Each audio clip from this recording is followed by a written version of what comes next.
today's world, the companies, the organizations, the associations, and the leaders that learn how to transform their thinking, optimize their assets, and accelerate their connectivity are going to be the teams and leaders and corporations that are heard above the noise in today's world.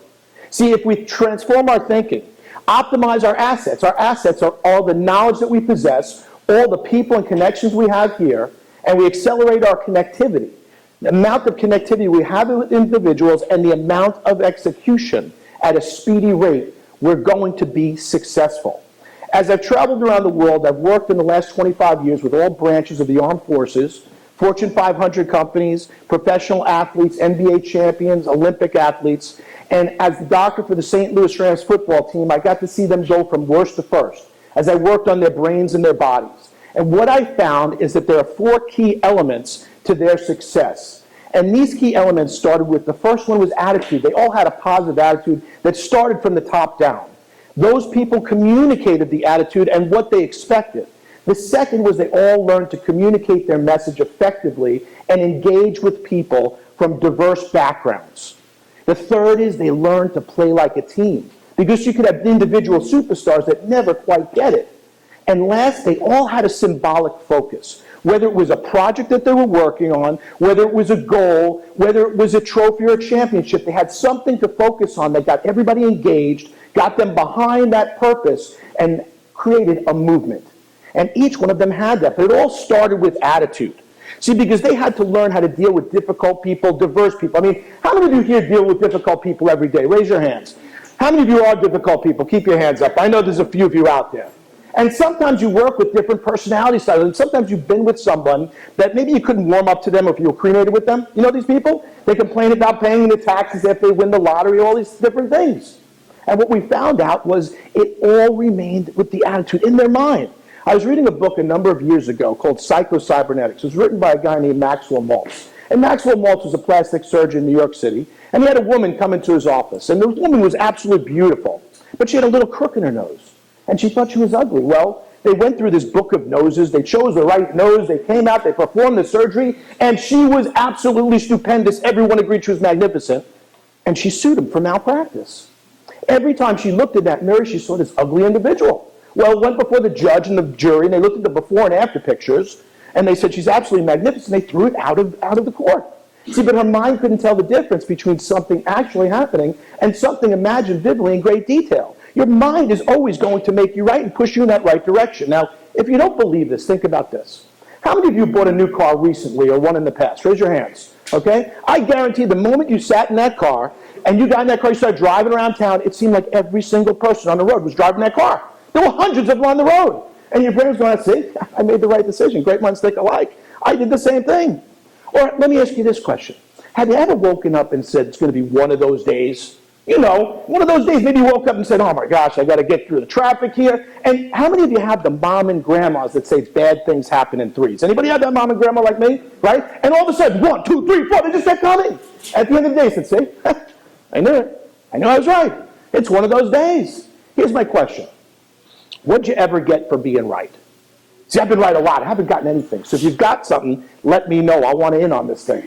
See, every morning I wake up in the last 30 years, I say the same exact thing. I say I'm a healthy, vital, active, happy, and successful human being. I affirm today that all tissues and organs in my body are functioning perfectly, and that's the way it's supposed to be. I am more relaxed than ever before because I choose peaceful, loving thoughts and release my fears, worries, and anxieties. Tension's gone because I'm creating an atmosphere of ease and confidence. My mind is uncluttered because I have set specific goals and planned action steps for their accomplishment. I feel better now. Nature uses the food that I eat, the air that I breathe, the water that I drink, and the rest that I get to rebuild, repair, and revitalize me for the future. Radiant energy flows through me. I also affirm today that money is plentiful and an abundant supply, and this money flows freely and constantly into my life as I render loving service to all mankind. What do you say? Oh, Monday, what's going on here?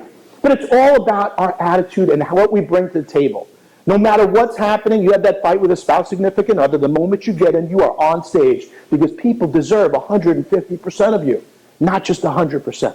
See, but we have to learn how to communicate with people differently because everybody consumes information differently. See, how many of you believe in the golden rule? Do unto others as do unto you. How many believe in this rule? Stupid rule. Think about this. Would you treat all your children the same exact way? Some need a little kick in the pants. Some say, get out of my way and let me do my thing. I've got Goodman's rule. Do unto others as they need to be done unto. Everybody's different. So I've got to give them what they need, not what I think they need. Well, there we go. That's my family.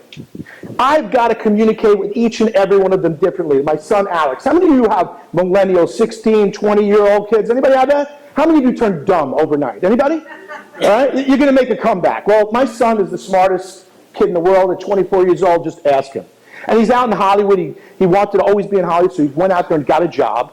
And he was working for LA Town. First, he was managing actors. Then he went into manage kid actors. And then they put him in print. And you know what? He was just doing time. You ever know people like that? They're just showing up. They're just doing time.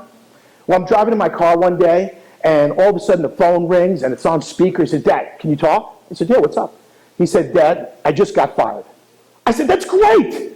He said, what? I said, that's great. Now you know what you don't want to do. You were just doing time. Well, what do you mean? Well, you were staying at the company for a year because you knew if it looked good on your resume, you'll get another job. I said, now you know what you don't want to do. See, what leaders understand is it's not how you react, it's how you respond. Well, 2 weeks later, my son got a job with a company called Levity. He's been working there for 2 years. Levity owns all the improvs in the whole United States. He manages comedians like Sebastian Maniscalco. And the other night I was watching the Jeff Dunham comedy special, and the credits started rolling, and there was Alex Goodman. He's doing okay. We communicate a little bit differently. And then there's my mom. You know, my wife passed a few years ago, and sometimes it's difficult dating in this world. So I called my mom up the other night, and I said, Mom, listen, what are you doing Friday night? She said, you know, nothing, I'm just going to stay home. I said, well, listen, I've got tickets to the Broward Center. I got my season tickets. I'm going to pick you up. I'm going to take you out to dinner. We're going to go watch Matilda at the Broward Center, and then I'll drop you off, and it'll be a great time. We'll spend time together. And she said to me, well, you know what? I saw that on Broadway. I think I'm just going to stay home. I couldn't get a date with my mother. It was unbelievable. And then there's my daughter, mini-me, 16 years old, talk to the hand. Anybody ever get the talk to the hand thing? Well, Jackie had said to me, you know what you need to do? You need to spend more time with Jamie. Because being the doctor for the Rams and other professional sports teams, I put all that time into my son, and we would go to the games and the locker room and treat the players and all that good stuff. And I hadn't put that time into her. So I decided what I was going to do was I was going to take her away for a month. I was going to take her to Europe, and I was at the National Speakers Association convention, and I said, I'm going to take her away for a month, just her and I, and I'm going to write this book called The Dad's Guide to Traveling with a Teenage Daughter. Generation Y, like, why would you do it, right? Well, I decided that we were going to leave right after that. It started out 2 weeks, and it became a month, and I was getting ready. I checked out the Marriott Hotel in Indianapolis. I'm getting ready to get in my cab. My phone rings. It's my daughter. I want to go to St. Louis a day before to get her ready. She's never been to Europe. Pick up the phone. Dad, no offense. Anybody ever get the no offense line?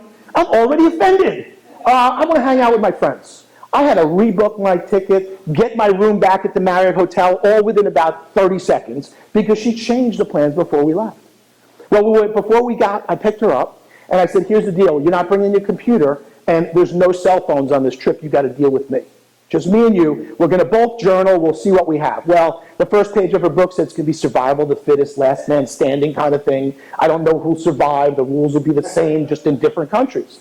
Well, we went from Chicago to London and Paris, Rome, Florence, San Gimignano, Chianti, Siena, Venice, Madrid, Florence, Israel, and back.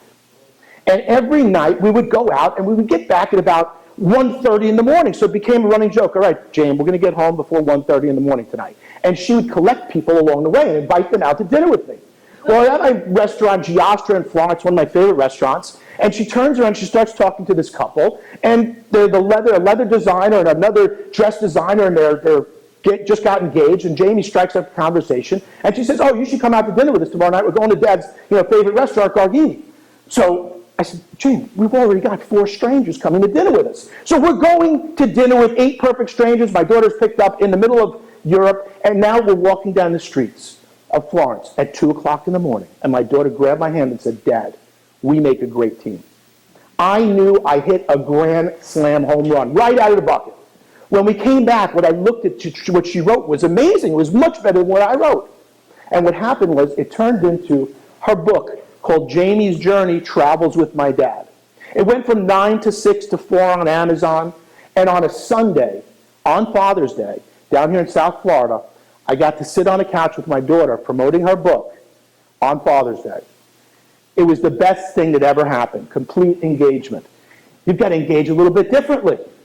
Well, sometimes we have a movie in our head. And my movie in my head for Jackie was I was going to do everything for her. I wanted to be that best, unbelievable husband. See, but sometimes we have movies in our head and we don't explain our script. We don't tell people about it. Well, the movie in my head was I was going to make this amazing dinner. And she comes in, she'd go through the garage, and she'd open up in the kitchen. She'd see 24 roses, rack of lamb, everything going. What did I want? I wanted, what a great husband I have. See, but the problem was she didn't read my script. So she walked in, she was on the phone. She walked by, and she walked right by the roses. She didn't even see it. She's on the phone. My sister-in-law, she's talking. All of a sudden, she turns around and goes, I got to get off the phone. She completely blew it. She didn't see it, but here's the question. She didn't read my script, and you know what great leaders do? The biggest champions, they communicate their script. They let people know what their expectations were. I let her know the next expectation is no cell phones when we walk through the door, so that we could be present when we're with each other. We only learn by failing. And failing happens a lot, and you want to use those lessons from failures to bring you to a success. Well, I learned a lot of lessons of failures being with the Rams from 95 to 2000. They were the worst team. People forget how bad they were. And then I got to hang out with these guys, the three kings, LeBron James, Dwayne Wade, and Chris Bosh. And I got to spend a lot of time, and this was our happy photo in the 2010-2011 season. It was right at the beginning. We thought we're going to the promised land. We've got all these superstars, but here's the deal. If they don't play like a team, it doesn't make a difference. Well, Game 6 came around, and we lost the championship. And right after that championship, LeBron James was complaining to everybody, anybody who would listen. And he wasn't just complaining about the players, he was complaining about the fans. And he was saying, these miserable people, they're going to go back to their own miserable lives, and I'm going to still be me. I'm going to have all these things. Well, I hate to hear something like that, especially coming from a player. And I'd seen dysfunction in the locker room. That's why we were losing all those games to the Rams until we had a guy named Dick Vermeil come in and bring it all together. It shows those 4 pillars. Well, I'm in the locker room the following season. We're at practice, and LeBron comes in, and he is complaining again. He is just whining and moaning and groaning. And I'm just the type of guy, I'm from New York, I just say what I think, and I don't hold it back. Well, we're in the locker room, and he's complaining, nobody understands me, nobody's ever walked in my shoes, nobody's ever done this. And I looked over, and I saw LeBron James shorts. And I grabbed LeBron James shorts right off of the bench, and I put his shorts on. And I said, you know what, LeBron? I said, we all put our pants on one leg at a time. When we learn to play like a team, and we don't play like individual superstars, we're going to win the championship. I've seen it happen once before with the Rams, and I think we could do it again if you would just stop your whining. You could have heard a pin drop. Everybody was looking at me. Udonis Haslam was looking at me. They couldn't believe I just said this. I was looking for the exit. Well, that season, we went on a tear. We went on to win the NBA championship. And there was a rumor out there that there was a symbolic trophy. They had something in the locker room that they were going to use. And they would rally around that. And what it was a trophy. That's what they said. Well, I'd heard this rumor, and it came out afterwards because they weren't going to be allowed to celebrate till after. And then there was a knock at my door. And I opened my door, and they said, we've got a special delivery. Well, what is it? They said, well, it's from the Miami Heat. So I grabbed it. And there was this box. And the box said, all in. And I didn't know it was in the box. And I pulled it out. And what it was the replica of the championship trophy. And I looked at it and had their all-in motto. And it said, together, tough, and trust. Because we've got to work together. We've got to be tough. And we've got to trust each other. And in it had the notches. See, every time they won a game, they put a gold notch in there. And when there were 16 gold notches in the trophy, they know they had just won the championship. Then they were going to be allowed to celebrate. Well, I got this trophy, and I thought, why'd they send this to me? This is kind of weird. And I looked underneath, and it said that there were 4,000 of these made. And they gave me number 1 out of 4,000. I was curious, and all of a sudden I saw this little note in the box. And I opened up this note, and it said, Doc, thanks for everything. Here's a little symbol of our appreciation from the boys. P.S. You can keep the shorts. LeBron. When we work as a team, when we understand that we have a game plan, solutions, and strategies, it's going to give us the results. And that's all you have to do, is focus on transforming your thinking, Optimize your assets, which is every single person in this room, all the knowledge you have and all the knowledge that you have access to, and accelerate your connectivity with everybody around. Accelerate your connectivity, accelerate the speed at which you execute. You are going to win championships. You're going to win the big game. Thank you very much. I'm Dr. Rick Goodman.